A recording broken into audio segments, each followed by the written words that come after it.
Elon Musk's brutal response to a host who tried to embarrass him on live TV. The stage was set. A bright studio with sleek, modern decor, a perfect setting for the kind of high-profile interview that attracts millions of eyes. Elon Musk, the CEO of Tesla and SpaceX, the founder of multiple revolutionary companies, sat comfortably across from a popular late-night TV host. The lights shone down on him, but for Elon, it felt like just another day in the spotlight. He had faced hundreds of interviews before, and this one was no different. Or so he thought. The host, known for his sharp wit and biting humor, began with the usual questions about Elon's ventures. Musk answered them with ease, his confidence undeniable. He spoke about the future of electric vehicles, space exploration, and the possibilities that lay ahead. But as the conversation progressed, something began to shift. The questions started to take on a more skeptical tone. The host, looking amused, asked, "Elon, you talk about changing the world, but don't you think some of your ventures are a bit out of reach? Do you think you're overpromising?" Elon's smile barely flickered. He had heard these questions before, questions that mocked his ambition, questioned his sanity.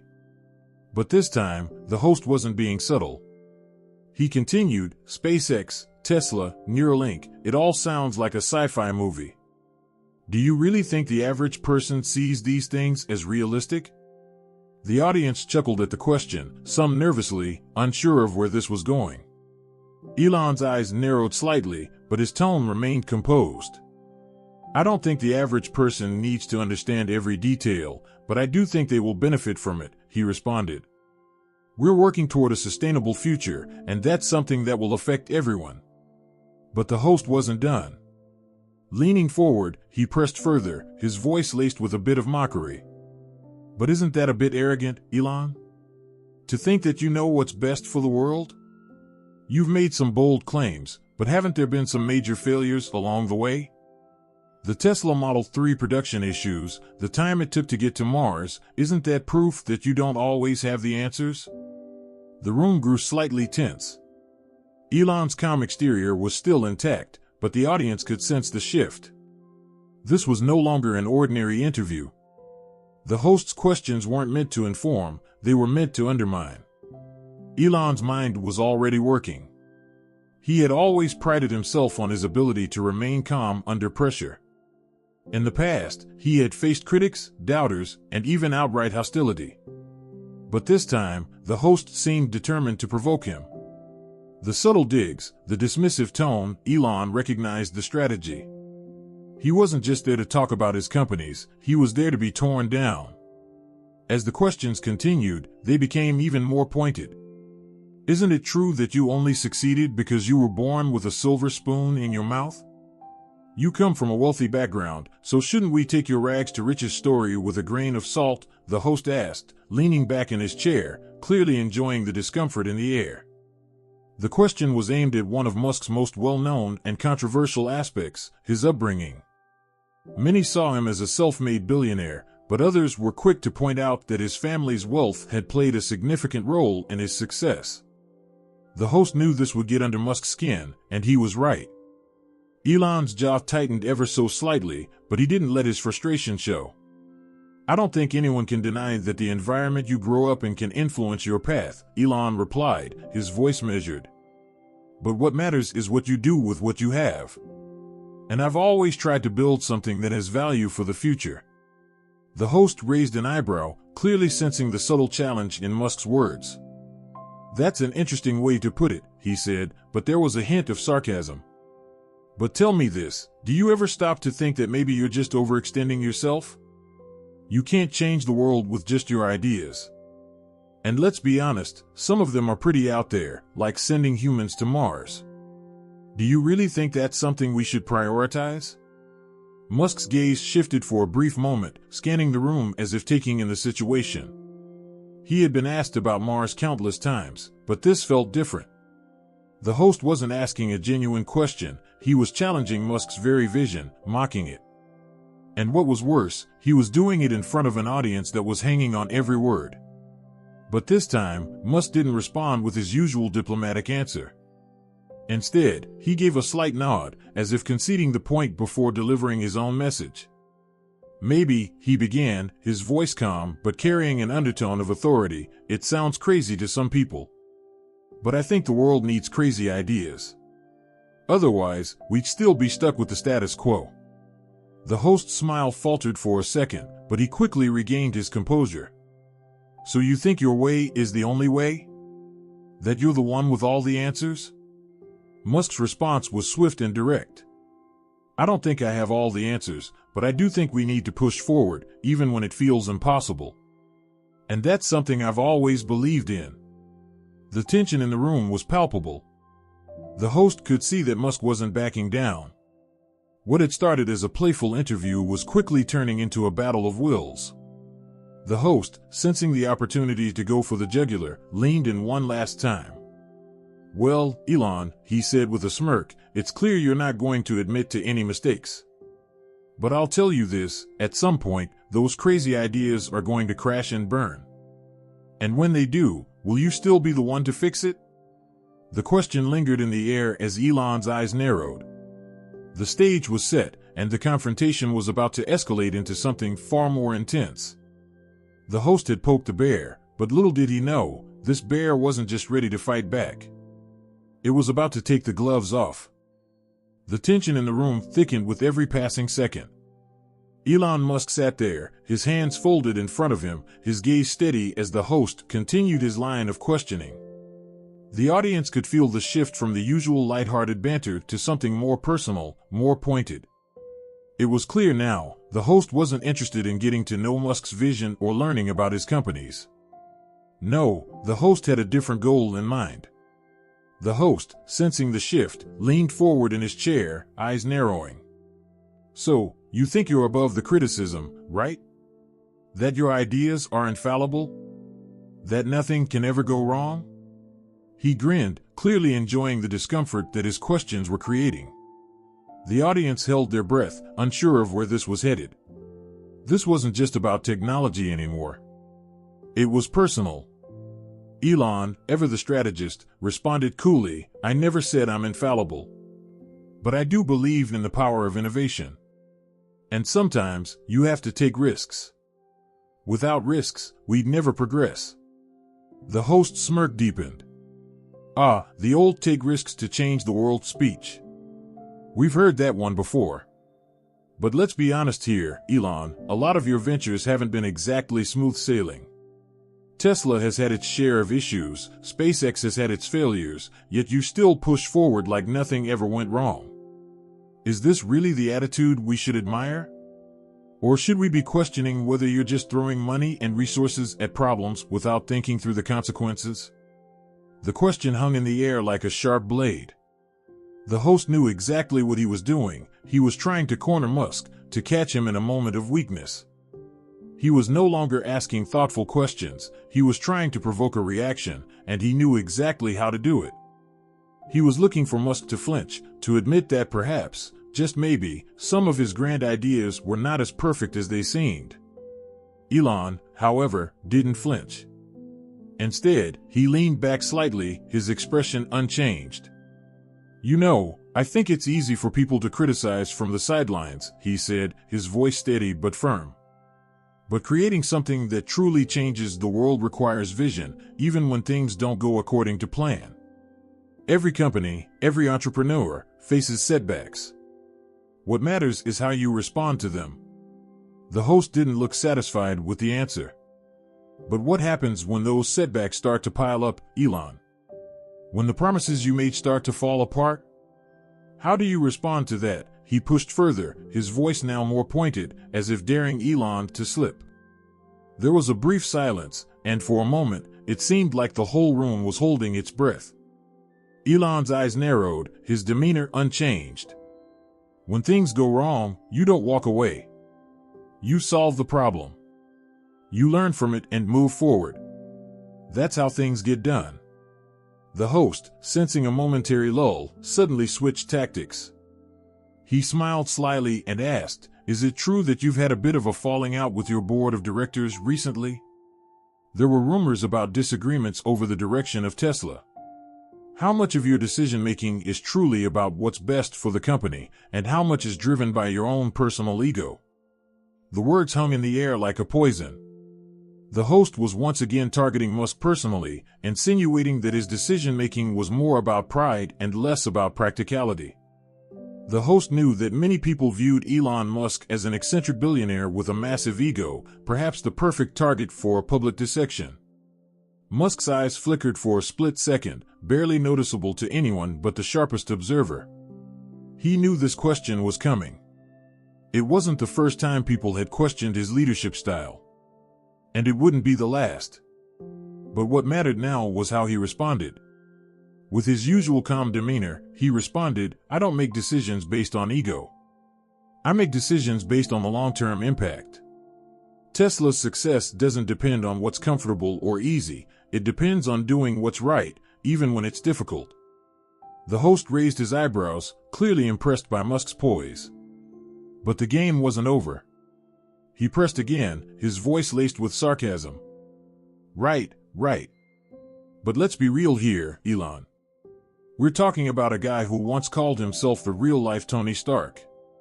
Do you really think that comparing yourself to a fictional billionaire genius does you any favors?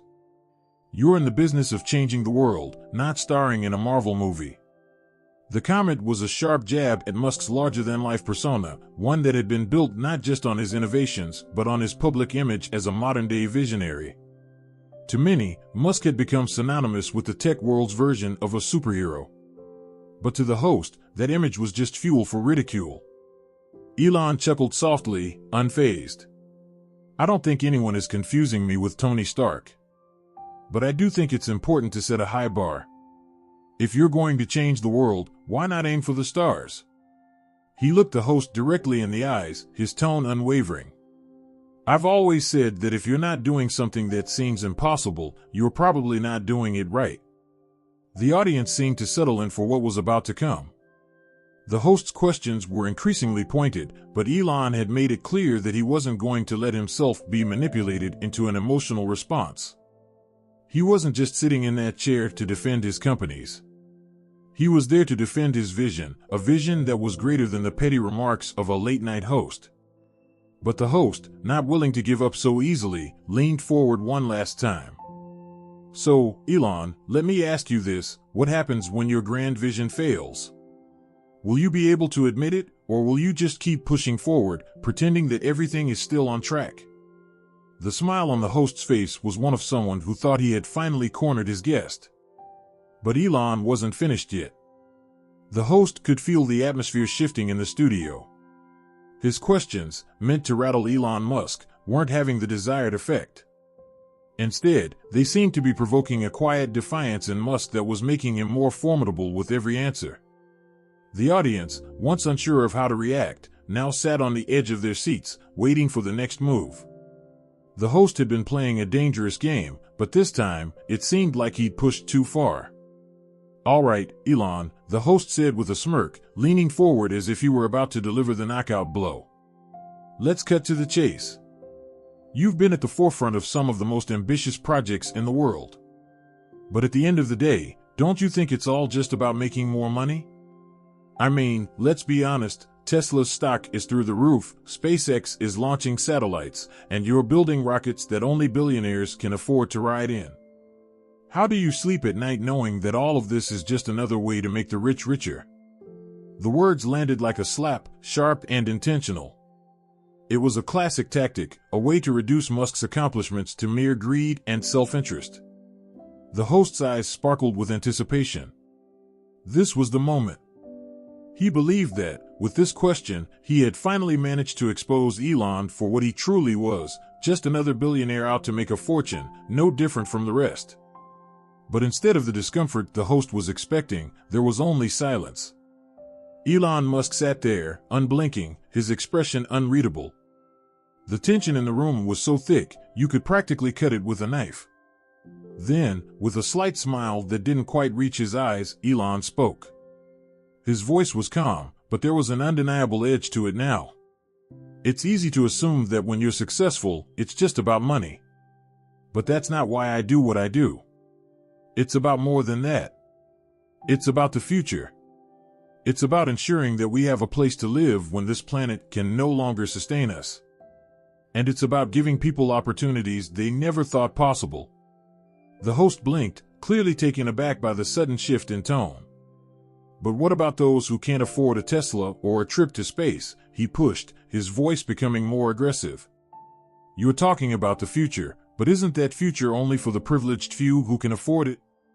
Doesn't that make you just another elitist in a world full of inequality? Elon didn't flinch. In fact, the slightest smirk returned to his lips. You know, I think the real question is, why not aim high?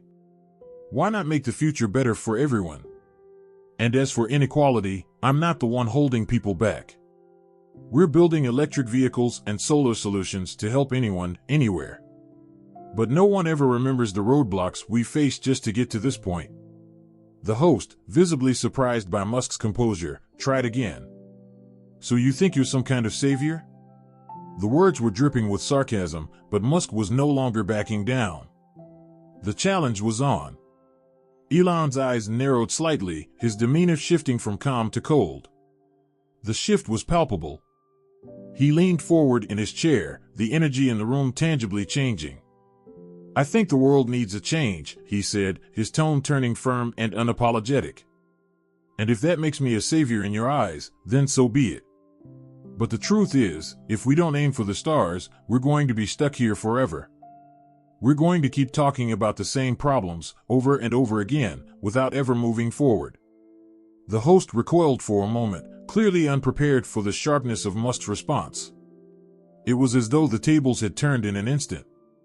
The host had started this interview with the intent of questioning Musk's vision, mocking his ambition, but now Musk had turned the tables on him. The audience could sense it. Musk wasn't just defending his companies anymore. He was defending a philosophy, a way of thinking that challenged the status quo. And the host wasn't prepared for that kind of argument. But the host wasn't one to back down easily. He recovered quickly, his expression hardening. So, tell me, Elon, what happens when things don't go according to plan? What happens when your rockets don't launch, or your cars don't drive themselves? Will you admit that maybe you've bitten off more than you can chew? There it was. The question Musk had been expecting. The host had been pushing for it all along, trying to provoke an admission of failure. He wanted Elon to stumble, to admit that even the most visionary projects could fail. Musk's expression didn't change. He remained still, unwavering. Failure is a part of the process, he said calmly. But you learn from it. And you keep going. I don't think you understand the kind of work it takes to build something that matters. Sure, there will be failures along the way, but the point is, we keep pushing. We never stop trying. And that's what sets us apart. The host was momentarily silent, clearly caught off guard by the depth of Musk's conviction. The audience, sensing that the host had underestimated Musk, began to murmur among themselves. They were witnessing something unique, not just an interview, but a clash of ideologies. It wasn't just about business anymore, it was about Musk's unwavering belief in his vision and his ability to change the world. Musk's eyes never left the host, who now seemed to be reconsidering the direction of the conversation. There was no going back now. The interview had taken a drastic turn.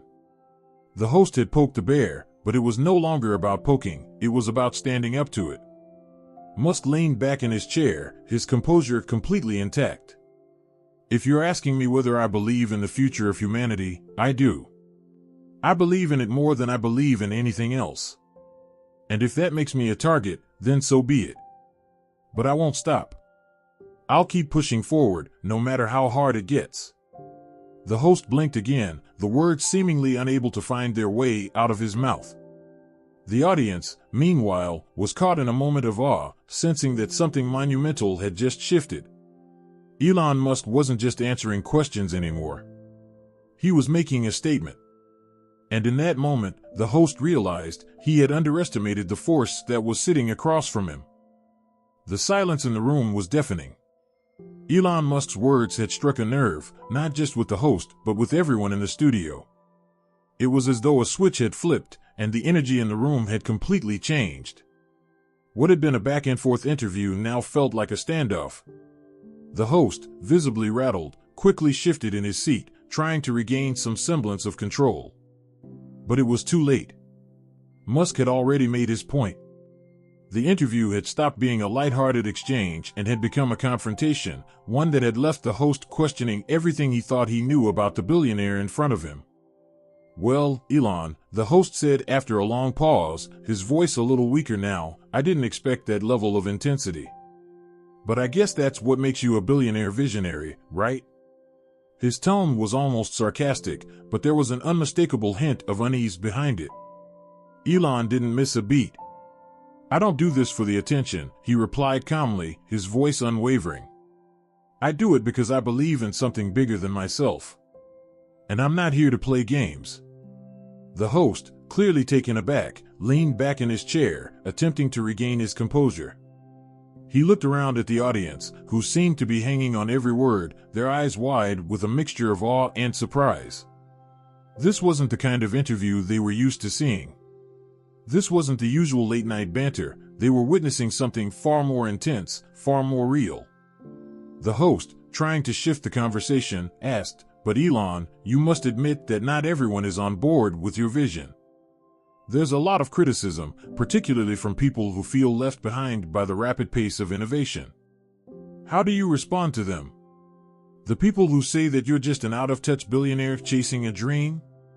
Elon's eyes hardened for a moment, but his response was measured, calm, and precise. "Criticism is part of the process. But I don't care about the noise. I care about the people who are willing to roll up their sleeves and help build something better. You can't move the world forward by listening to people who are afraid of change.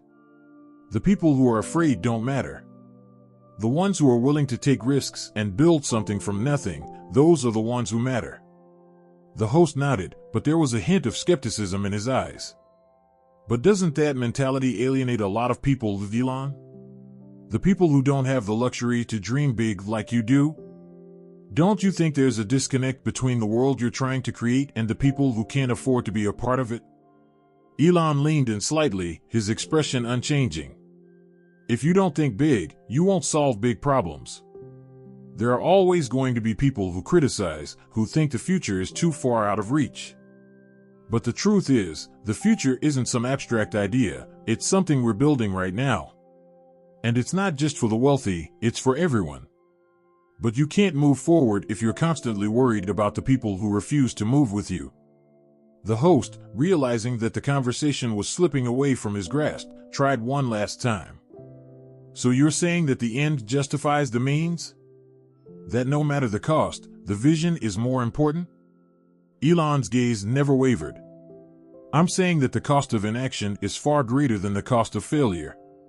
If we don't push forward, if we don't try to build something better, we'll be stuck in the past forever. And that's a future no one should want." There was a long pause. The host didn't respond immediately, clearly stunned by the forcefulness of Musk's words. The audience, who had been quiet throughout the back and forth, finally began to murmur among themselves. Some seemed to be nodding in agreement, while others exchanged uncertain glances, unsure of how to react to the strong defense of Musk's ideology. The host cleared his throat, trying to recover some of the ground he had lost. "Well, it's clear you're passionate about your ideas, Elon. I'll give you that," he said, his voice somewhat quieter now. "But what do you say to the people who see your ambitions as reckless? People who think that trying to colonize Mars or create AI-driven cars is a step too far?" Elon leaned back in his chair, his demeanor once again calm and collected. "I think the real recklessness is in doing nothing. The world is changing, and the challenges we face are growing every day. If we don't act now, we're going to run out of time. And when that happens, there won't be anyone left to criticize my vision. There'll just be a lot of people wishing we'd taken action sooner." The words hung in the air. The host, seemingly deflated, glanced at the clock. The interview was nearing its end, but the tension in the room was palpable. The audience was hanging on every word, unsure of how the final moments would play out. Musk had managed to stand his ground, refusing to let the host's provocations affect him. But what would happen next? The host, realizing that he wasn't going to get the explosive reaction he had hoped for, finally shifted the conversation. "I think we'll have to leave it there, Elon. We've run out of time." Musk nodded, a slight smile crossing his lips. "Of course," he said simply. It was an interesting conversation. The host, still trying to recover from the unexpected turn of events, smiled stiffly and nodded. Indeed. It was definitely an enlightening discussion. As the cameras began to fade out, Elon Musk stood up, offering a handshake to the host. The gesture was polite, but there was a clear distance between them now.